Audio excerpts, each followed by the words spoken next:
Welcome back to another episode of the Six Figure Creative Podcast. I'm your host, Brian Hood. I'm here with my big, bald, beautiful co-host in his nice lavender, purple, pinky hoodie, Christopher J. Graham. How are you doing today, Chris? I'm really good because we have an exceptional interview today. So exceptional, in fact, that you are visibly nervous, and I'm excited about that. I've never seen you nervous before.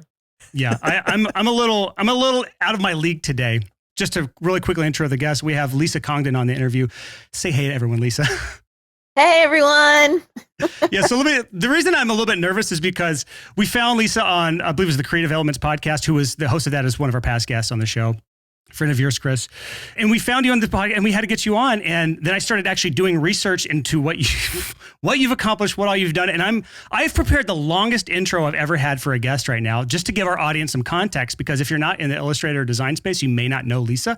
My background is in music production, so I was not fully aware of everything that she's done. It's terrifying. I'm just going to read it really quick. So she is first and foremost an illustrator or designer. She's worked with Target, Amazon, Crate and Barrel, REI, Martha Stewart Living. So that's just the tip of the iceberg for everyone. So she's also the author of at least 10 books, the least that I could find, some of which are named Whatever You Are, Be a Good One, amazing book title. Art Incorporated, The Essential Guide to Building Your Career as an Artist. So she's got the business acumen to talk about that stuff. A book called A Glorious Freedom, Older Women Leading Extraordinary Lives. Love that book title as well. Finding Your Artistic Voice, The Essential Guide to Working Your Creative Magic. These book titles just get better and better with every one. You're a podcaster. As of last April, you have a podcast called the Lisa Congdon Sessions. So everyone go open the app and listen to that and subscribe to that. And you've got an online store selling physical products, everything from like book prints, books, puzzles, journals, desk accessories, houseware items, stickers and tattoos, like so many just physical products. And you have online classes you sell as well. To top it off, you are named one of the 50 most inspiring people in companies, but people, according to industry creatives published by Adweek. So all of this, by the way, and this is the coolest thing that I saw, was you didn't actually even start seeing success and start getting traction until you were almost 40 years old. So anyone listening right now, that's just since she was almost 40 years old. She's accomplished all that since then. So Lisa, now anyone can see why I'm kind of nervous now, because it's hard to, I don't know. I can't put you in a box, Lisa. There's no box to put you in. So we're going to try to like unpack you and focus in on a couple major things that I think you can help our audience achieve. But now welcome to the show that people know exactly what they're getting themselves into. Thank you. That was the most brilliant introduction I've ever had. Oh, that was my goal. All right. So when we bring guests on the show, I always, as a host, I always try to think of superpowers. Like, what is their superpower? When I found you, I immediately spotted the superpower is like, it's pretty obvious. Like, you have found this way to take this incredible skill that you have created, which is illustration design, and you've monetized it in ways that most people don't even dream of doing. And I want to dive into this transition you made. You started in illustration. It was more of I believe a passion. You were just trying to learn the skill of design, and it slowly, but surely flourished into an actual business. But can we first just talk about the thing that everyone starts with, which is a passion? When did you find that design passion or the illustration passion? So when I was in my 20s, I got into a relationship with somebody who was a graphic designer, art director, and I'd never had exposure to that world at all growing up. I mean, my parents, I grew up in a like typical middle class family. Like, we went to museums occasionally, and my mom was super creative, but I didn't know that like being a creative person was a career you could actually have until I was in my 20s. And by that point, I had gone to school to become an elementary school teacher. That's my dog, taking it out. So, I was really creative on a regular basis with the kids that I taught. I taught first and second grade for the most part. But then I was sort of like watching my partner like do all the things, and I got really absorbed not into being an artist, but more into like consuming illustration and design and art. And I started reading books and like looking at all of her books, and like, I don't know, I just started loving art and design, and really very much as an observer for a very long time. And then, fast forward, we actually broke up. And then I was like, I need something to kind of like fill this space in my life, because we had been together for about 10 years. And so at this point, I'm in my early 30s, and I start taking art classes, and I start painting. And again, with no aspiration to become a professional artist, couple of years later, I'm still kind of on this creative path, and like the DIY movement starts happening on the internet. This is like 2003, 2004. I started a blog. I joined Flickr, which was a photo sharing site. I remember Flickr. Yep. Everyone over the age of, I don't know, 33 probably remembers Flickr.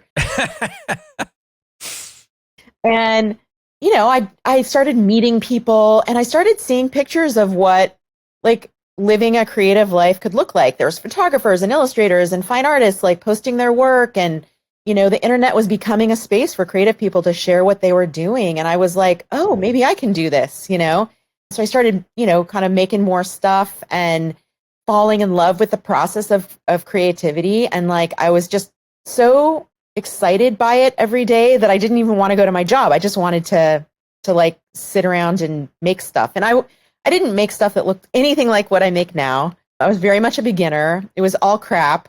I didn't know that at the time, but I looking back, I can see that now. It was all crap, but like I had that passion. I loved doing it. And then I was like, okay, I'm going to figure out how to make this my life. I see other people doing it. I know it's possible. I don't know what I'm doing. I have zero education. I had no mentors. I had nothing really at the time, but I was like, I'm going to figure this out. And little did I know, nobody really knows what they're doing, even people who have gone to art school, which is why I ended up writing a book on kind of how to make a living as an artist, because I ended up kind of figuring it out. It started with me just loving to create stuff and also loving to see people's reaction to what I created. And the fact that social media was becoming a space for sharing kind of helped, I think, prod my career along. Yeah, and if you Google Lisa's name, you will find her art style. It is very well defined now, and it took you a number of years to get to that design style that you now like own today, and like what your brand is behind. Like everything about what you do is just unique and cool and colorful and fun. And you've probably seen it and didn't realize it. I get that all the time from people. Yeah, and so you started the way that so many people, I think our listeners right now can resonate with, because it was that passion first approach. Like you found something, you just love to do it. You like doing it more than going to your day job. But the disconnect that people have is when they just stop there. It's like, I'm passionate about it. Maybe I want to make money doing it, but there is more skill. It takes skills beyond just the creative skills. And you found a way to do that. Can you talk about that transition from like you are passion first, you are developing the skill, now we're going to learn to monetize it your very first time. What did that transition look like, and what skills were you forced to develop during that period? Yeah, so I was really lucky in that because this is a second career for me.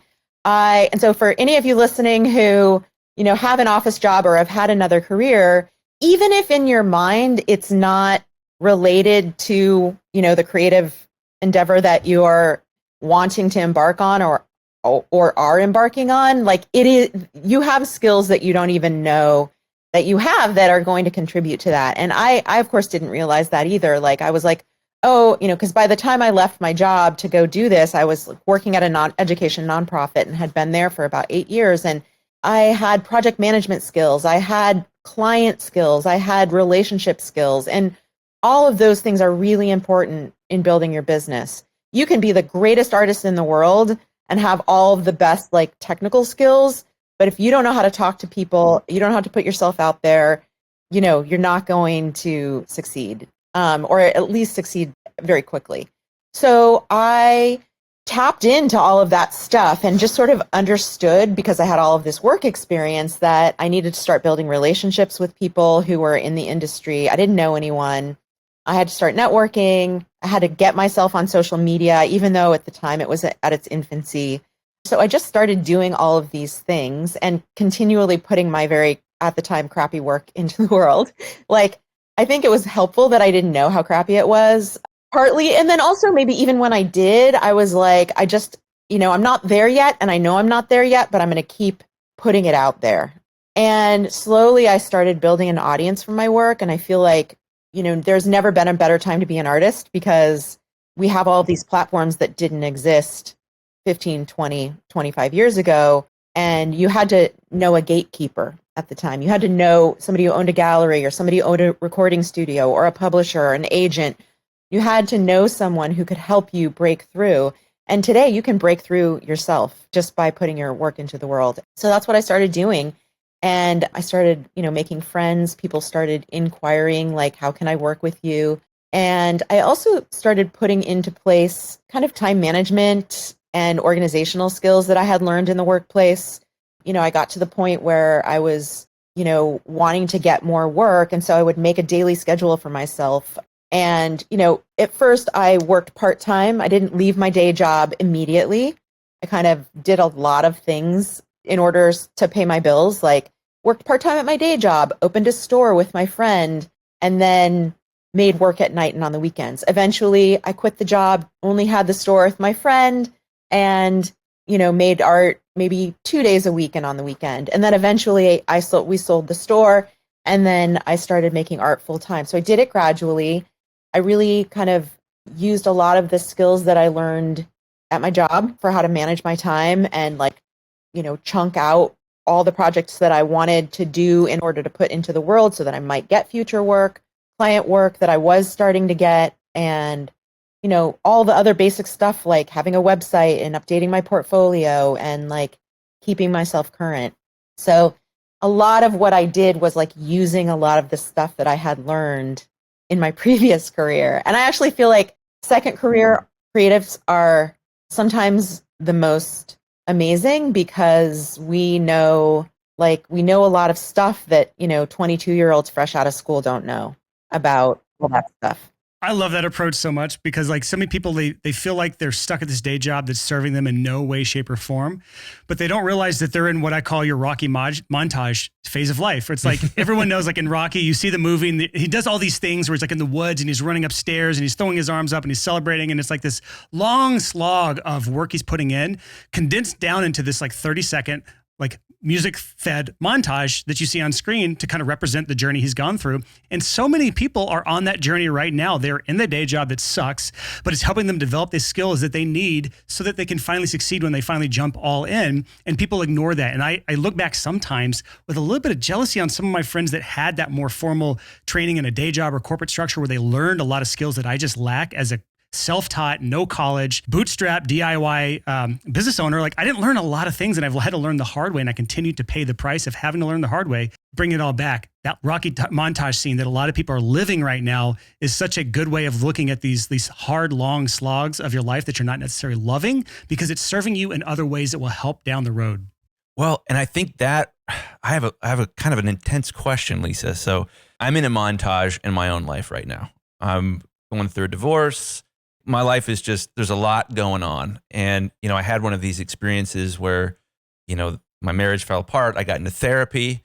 I'm looking at this love of my life. I'm losing this relationship, but that spurred me towards growth.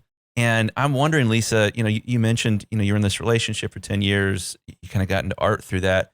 Were there any sort of like epiphanies or like things that drove you to personal growth, or you got into therapy, or what were those things that got you on the journey that's clearly gotten you to where you are now? I love that question. Well, one of the things I realized when that relationship ended was that I had been a sort of serial monogamist since I was like, had my first relationship. That resonates with me. I mean, aside from my college years where I like dated but wasn't really in a long-term relationship, like I had always been in a long-term relationship, and like no more than 6 months to 9 months had passed before I met the next person. And that I didn't really know who I was. I didn't know what made me happy. I didn't know what lit me up. My life would always become about the other person, fixing the other person, living vicariously through the other person. I was perfectly happy in some of those relationships while the relationship was going well, but I didn't kind of honor or even think about like, what did I want from my life? And when that relationship ended, I started really thinking about, like, I dove into therapy and started thinking about like, what is it that I want out of my life? What makes me happy? And I had no idea. So the therapy helped me figure that out. We did a lot of talking about that. And one of the things that immediately started happening for me was like I started making stuff.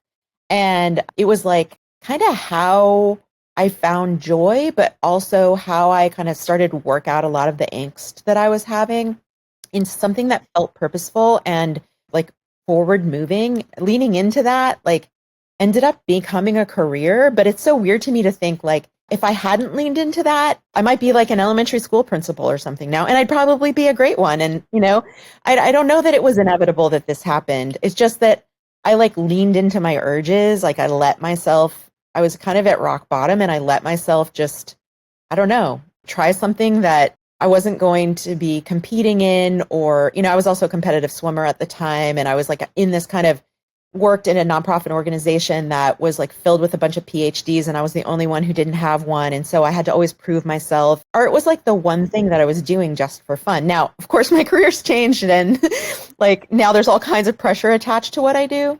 But at the time, it was just this joyful thing that was like, no one had to see it. There was no social media yet. There was no sharing on the internet.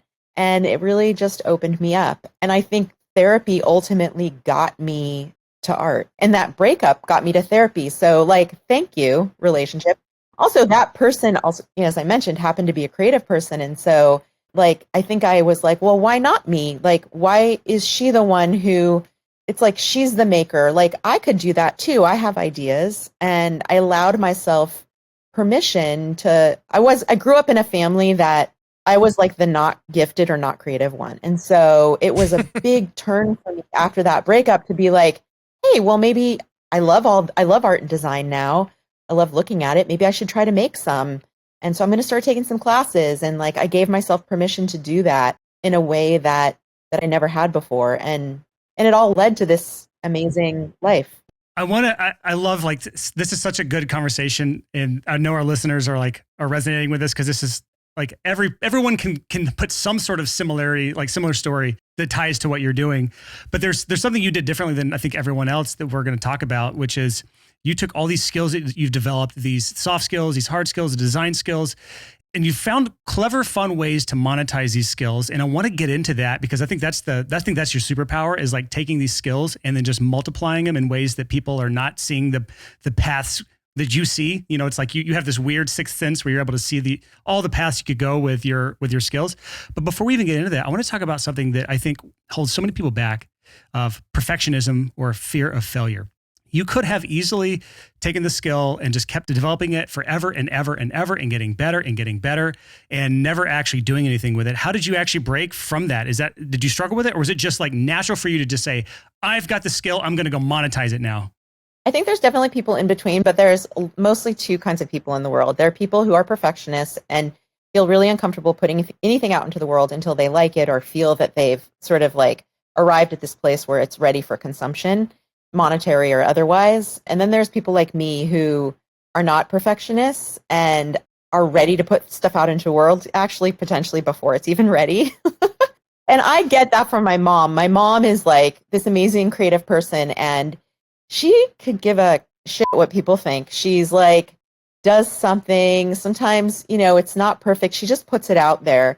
And I got that from her. Also, people will often say to me, oh, you're so fearless. And I'm like, no, I'm not. Like, I feel fear just like the next person. I have anxiety. I get paranoid that people aren't going to like something. I just feel the fear and I do it anyway. Like, and I do think that's partly came with age, since I embarked on this path in my 30s and really came into my own voice in my 40s. Like, I was ready to just be like, the world's not going to come crashing down if I put something out that nobody likes or that gets criticized, right? Like, I will live, but I'm never going to make progress unless I keep taking these steps. So yeah, I think that I'm that person who's on that end of the spectrum where I have like a particular point of view, and I've developed a certain style, and I have a voice, and all of that took me a while. Even before it was fully formed, I was still understood that I was heading somewhere, including having my work become better. But if I sat on it for too long, I was going to fall behind. And I'm so glad that I had the courage to put my work out, even though now I look back at work that's on Flickr, or that like, it's because it still lives there, or, or like even early work that I was doing in the illustration world, 8 years ago when I first, signed with an agent or whatever, or that was actually way more than 8 years ago, 14 years ago, whatever. I cringe, right? Like, oh, I can't believe that, like that, sometimes people will post my old work and I get, but at the time, I understood, like, this isn't perfect. I know that I have a long way to go, but I need to keep this cycle and, of going, of making work and putting out into the world, making work and putting out into the world. And I'm so glad I did that because I got to where I am. And now I'm actually really proud of my work and really comfortable with it. For a long time, I wasn't, but I still did it. Do you feel like that courage to put yourself out there to do things that might be criticized was connected to the healing that you did in therapy?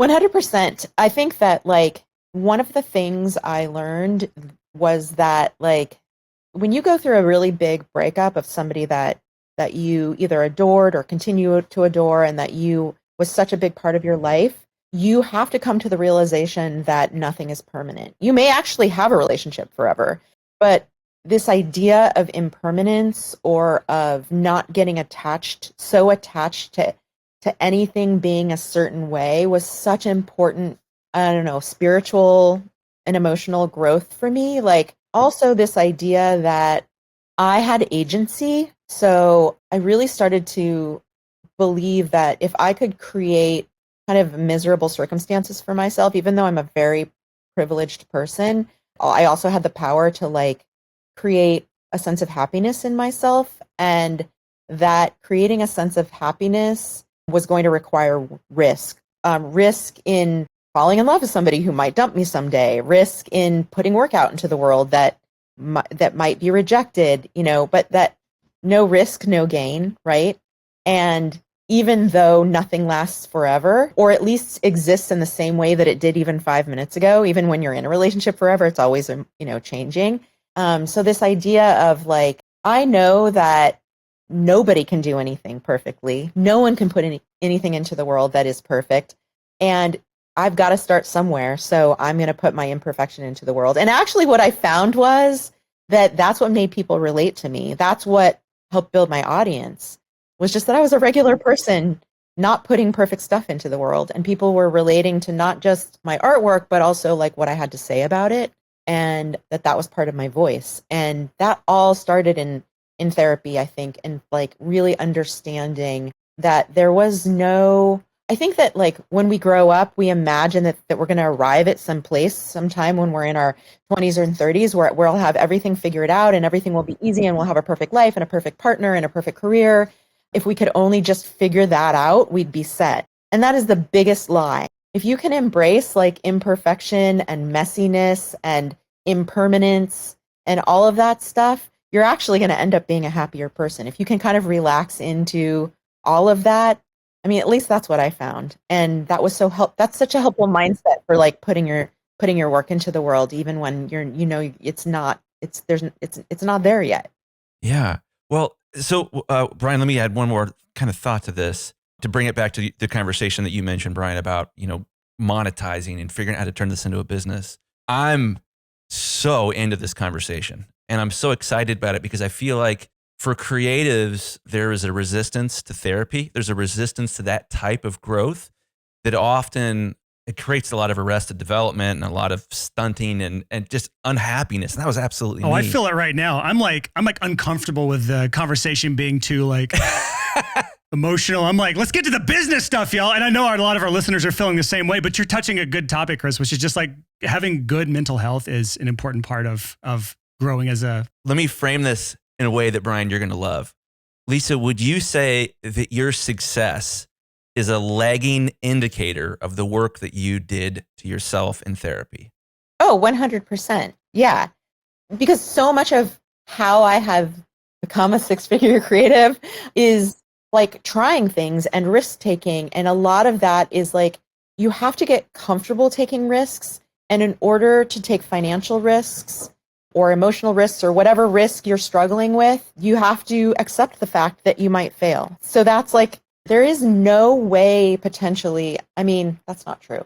I mean, there are probably some things that some ways that people make money or become, quote, successful or well-known or whatever that have been sort of handed to them. But 99% of the time, people have to go through all kinds of trial and error and, like, messiness and failure in order to eventually arrive at a place where things are actually happening for them. not that you ever stay in one place for very long, as I mentioned. But yes, I mean, I got comfortable taking kind of creative risks, which made me more comfortable taking financial risks, or creative risks are also financial. I was putting work out into the world. And then eventually art directors and creative directors at big brands started contacting me saying, we want to work with you and we love your style. I never would have gotten there had I not put the work out and had I not continued to kind of like plod through the uncomfortable part of like practicing my art skills over and over, and and then continuing to share the best of that work. So much connection between my emotional work and my like financial success, I think. And I would 100% agree. I think the journey is clear on that. And I think so many of our listeners, they struggle with that fear of failure. And I love that you said you still had the fear. You're not a psycho. You had the fear. It was all there. But then courage is literally having the fear. And despite the fear, you're still taking action. And that's what courage is. And I think the work you put in is what helped give you the courage in order to keep pushing forward, even though you were uncomfortable, even though it might have been facing failure, even though it might have been doing something that you were not sure of the outcome. And I think the work was a huge part of that. So just to talk about this, going back to the soft skills or the hard skills, the things you were learning around creativity and becoming a better creator, really just to bring this back to business, because I love talking business. What was what was the first way you started to turn those skills into actual money? Like that's what we talk about in the podcast, is six-figure creative, is like, how do you turn these creative skills into something that is actually putting money in the bank while not violating our creativity? Right. So, I mean, the first thing was like, I'm going to try to sell my work, right? So that gives me the opportunity to make stuff and then also monetize it. And I came onto the scene like around the time, I'm not on Etsy anymore, but Etsy is like a giant platform now that you don't even have to be somebody who makes things by hand to be on there. But like at the time, it was in its infancy, and it was like the first platform for creatives to sell work. And so I got an Etsy account. Within a few years, I became a top seller. But in those first few years, I was like scrambling to get one order a month, right? Like, but I just kept making work, testing, like, okay, these people follow me on Flickr. Will they like this thing? Will the 300 people who like me on Flickr want to buy this set of cards that I had printed? And I just, oh, that didn't go very well. So now I'm going to try a print. And I would like outsource my printing and, gamble that if I printed 30, they would all sell. It was just like little stuff like that. I also was really lucky in the very beginning. I met somebody in San Francisco where I lived at the time who was a professional illustrator. She's like, you should try to find an agent. And I was like, I don't even have anything in my portfolio yet, really. And, I ended up signing with this woman who saw something in me that I didn't even see. I had an art show in San Francisco at a little tiny shop that sold clothes, and they put my art on the wall. Somebody from Chronicle Books, who's been my publisher ever since, walked in and was like, oh, that painting, we want to put it on the cover of a journal. And it ended up on the cover of their catalog. I mean, these were some of the first things that happened for me. There's a company called Poketo, who's based in LA. They saw some of my work on Flickr, ended up licensing it for some of their products. That stuff is like such small potatoes for me now, but at the time it was like such a big deal. I cold emailed a couple of like really tiny galleries and asked if I could have a show. I just continued to say yes to every opportunity, even if it felt off brand for me. I was like, I'm doing it all. One of the things that I highly recommend people do is just keep making the songs, keep writing the books, keep making the art, even though you don't have a deal for it yet, and just keep sharing it, because you'll never know who might want to acquire it eventually, even if it means you have to have a day job in the beginning. And so once I started, getting steady sales on Etsy, and I started kind of showing my work and selling it, and I had an agent, and I started getting illustration jobs. I remember, I think the very first year I was self-employed, I might have made like $45,000, which, by the way, is not bad. I hustled my butt off. And I think every year for like another 5 or 6 years, that was like still, pretty low. And then all of a sudden, everything kind of changed for me. And I think the important lesson there is that you can't expect it to happen overnight.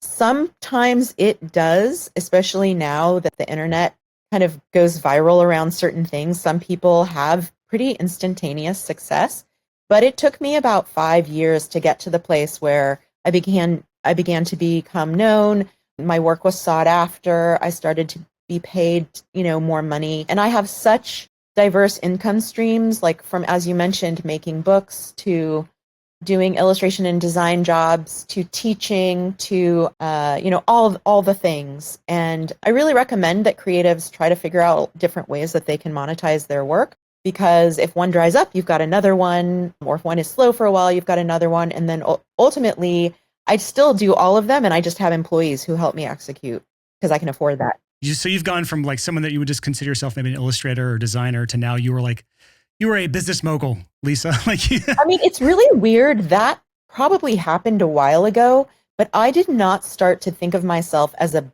CEO, a business owner, like a boss until the last year. And I was so conservative about hiring. Now I'm like, how did I go so long without having, I have 2 full-time salaried employees, and I have 1 part-time freelancer who does my strategy.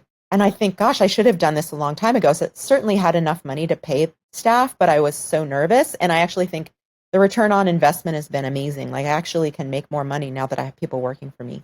And there's, a whole other conversation we could have about that. But yes, I went from somebody who could barely pay her bills, who couldn't even pay her quarterly taxes. I pay more in quarterly taxes now a quarter than I made, that first year. So I've been there. my life has completely evolved. And I'm really glad it evolved as slowly as it did, because I think if it had happened quickly, I wouldn't have been able to handle it. And it's been incremental, and I've learned so much along the way, and I've been ready for the next step every single time because it's happened so organically and so relatively slowly. Like, I'm grateful for that. You mentioned Etsy and selling kind of the physical products thing. And I think that's an area a lot of designers would like to do. They have their eye on that. They have the skill of like creating cool things, but bringing that over to the physical world, I think is a world that a lot of people are uncomfortable with. They don't understand. Etsy seems like the safe bet. Would you still recommend people doing Etsy first? Or I know you transitioned to your own store. I think you even have a physical store now, right? Like an actual retail location for your art, which is amazing. So can you talk about that transition from just having the skills of illustration to bringing it into like the physical world? Yeah. So, well, first of all, I think I do recommend that Etsy is great because it's like a shopping mall. People don't have to know who you are to find you. So they can go in and, let's say you specialize in screen prints and, animals, and somebody types in elephant screen print because they're decorating their children's room with, an elephant theme. They might find you, right? And they would never have found you if they'd done an SEO search or a Google search, right? Because nobody knows who you are. I also think Etsy now takes very high fees, and that's ultimately why I left and started a Shopify shop, and I can afford to pay those fees and, integrated shipping and all of that. But Etsy's still, I think, a really viable option for a lot of people. And then I actually, one of the transitional things I did before I became full-time artist was one of my early shows was at this little shop in New York City called Rare Device. And this woman, it was in New York City, and she emailed me and was like, I would love for you to do a window display in my shop as like a show. So I did, and it was really successful, and I sold everything in the show, and we had a little opening party. And then this woman and I became really good friends, and she was like, hey, my husband and I are moving back to San Francisco. They used to live there. I didn't know her then. And she's like, would you like to open a shop with me there? Because I had been talking about how I really wanted to leave my job, but I didn't feel like I was earning enough as an artist. And so I did this transitional thing where I opened this storefront with her in San Francisco when she moved back. And we owned that store together for about 5 years. And then we sold it to a woman named Giselle, who still owns it to this day. In fact, before I came on this call, we have the same business coach, and we were like on a call together. So full circle. Anyway, so I learned from Rena, my former business partner at Rare Device. I learned how to run a storefront, like how to sell physical products. It was such a great education for me, and kind of how wholesale works, which I at the time wasn't doing yet with my own stuff. So that was such a great education. And so we ended up selling the business because my art career started to take off. She had a baby and she wanted to try something else. So when I moved to Portland, from San Francisco, I was like, oh man, like here you can get a bigger studio. You can like afford, San Francisco is so expensive, and Portland is getting more expensive, but it's definitely relatively inexpensive. And so I just ended up eventually getting a really big studio and was like, okay, I'm gonna do it. I'm gonna open a storefront in the front of my studio because I have enough space. So I did that about 4 years ago. I love it. And now I actually have somebody, a retail and product development director, who like basically handles all of my retail. She used to run other retail shops, and she's a great merchandiser, and I don't really even touch it anymore, but I love having a storefront. We're only even open like 1 or 2 days a week, but like people can come in and touch things and look at things. How are you making me want to have a storefront right now? This sounds so fun. It is fun.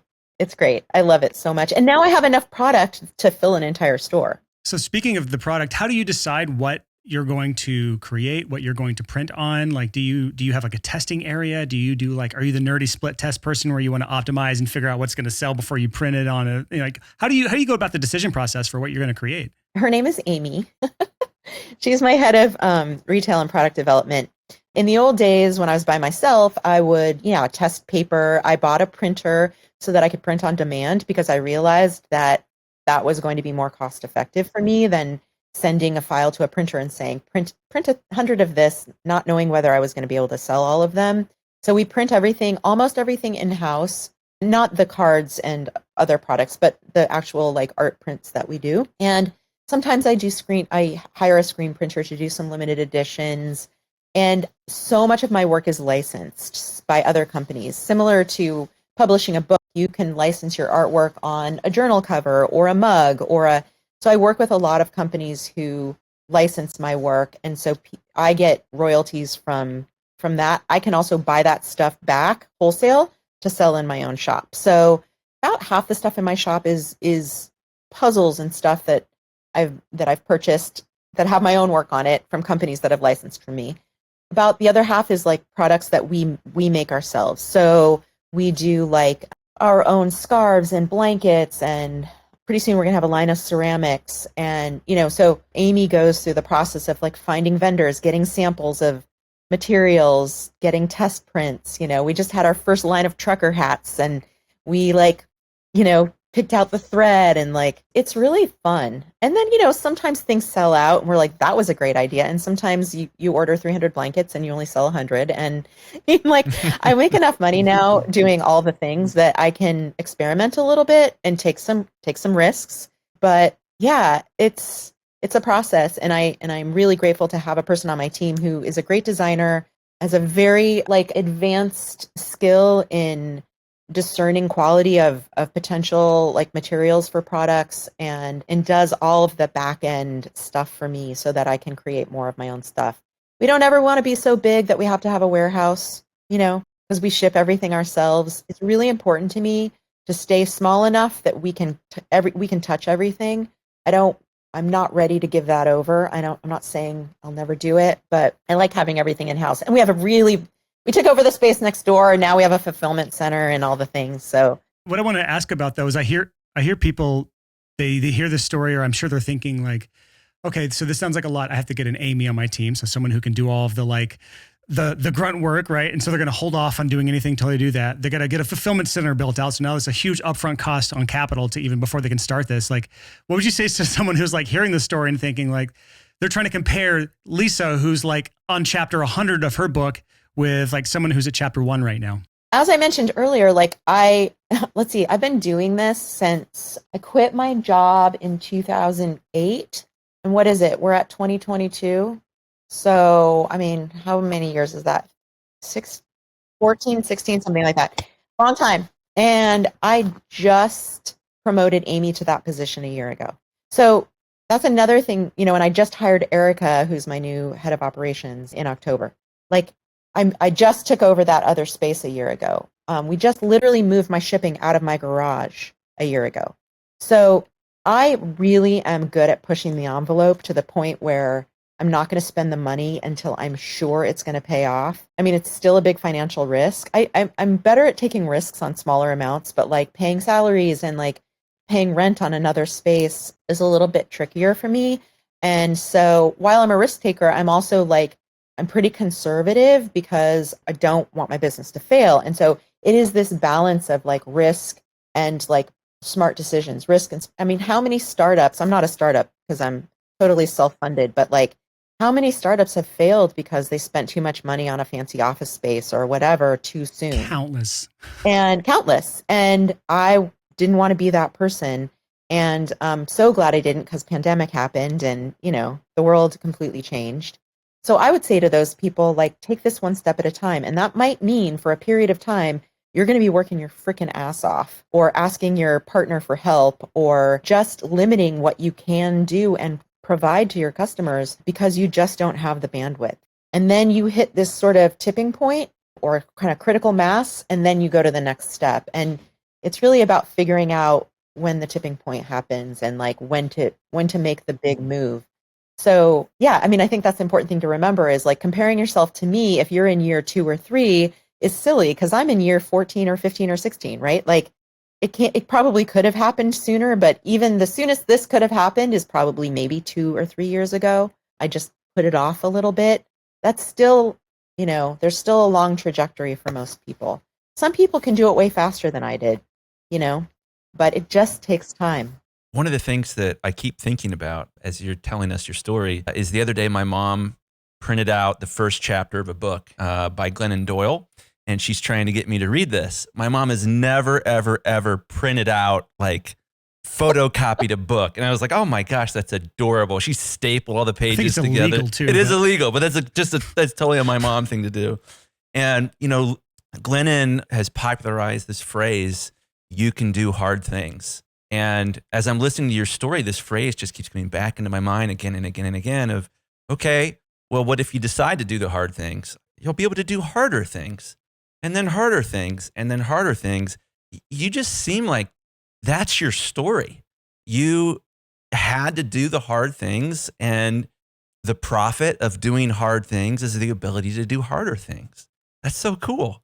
It is. And I think that, like, granted, that is in and of itself a risk, right? Like doing hard things. Like we live in a grind culture, where you're supposed to like, put your head down and like not complain and do all the things. And I definitely have that, like the grit and the stealth kind of beaten into me probably when I was a kid, not literally, but I'm one of those people who can kind of like suck it up and do the hard thing. I'm a gravel cyclist, and gravel cycling is like one of the hardest sports you can do, especially endurance gravel cycling. And like there is part of me that like likes any challenge, even when I'm not very good at something. There's something very satisfying about that.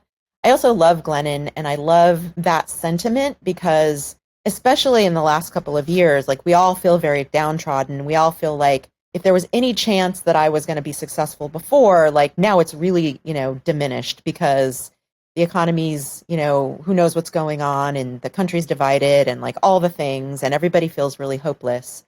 And I think one of the things that I like to lend to the conversation is something similar to that. Like you have to keep putting one foot in front of the other. You have to keep going, keep going, keep going, keep going, but not at the expense of your mental health. And I'm sure Glennon would agree with me. Like, one of the things that I've had to balance is this determination to do hard things, but also to take care of, not at the expense of taking care of myself and getting enough sleep at night and eating well and having a healthy relationship with my partner.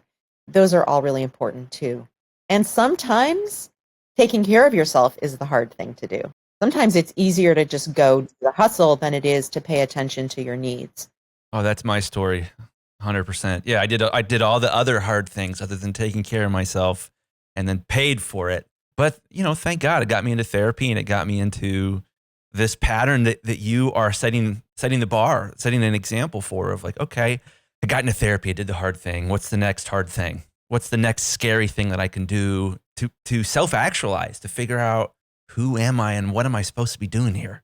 Yeah, difficult things can be such a gift if you have the attitude of, I'm going to learn everything I can about myself through this experience and how to, evolve or become a better person, or versus kind of like focusing on all the mistakes I made that led to this hard thing happening, or how I'm unlovable or whatever, right? Like focusing on how I can turn this into something that's going to be helpful in the world or be helpful to myself. And I sometimes think if we all had more of an attitude of like agency versus being a victim, the world would be a much better place.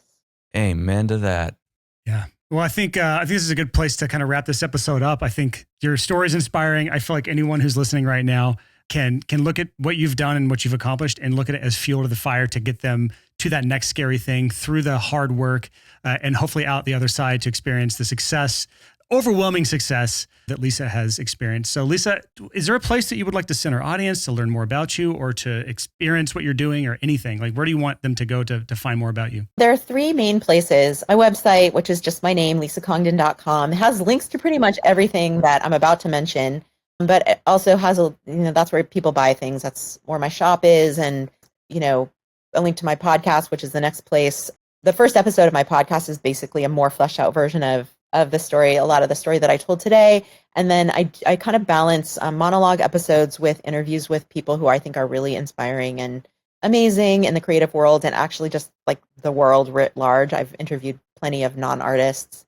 And Instagram is kind of the place where I spend my most time like interacting with people and kind of sharing what I'm up to. Perfect. We'll have links to all those places on our show notes for anyone to listen to. And if you're in a podcast app right now, whatever you're listening on, just look up the Lisa Congdon sessions and you'll find her podcast on there. So thank you so much for coming on the podcast, Lisa. Oh my gosh, Brian and Chris, this has been so much fun. Thank you so much for having me.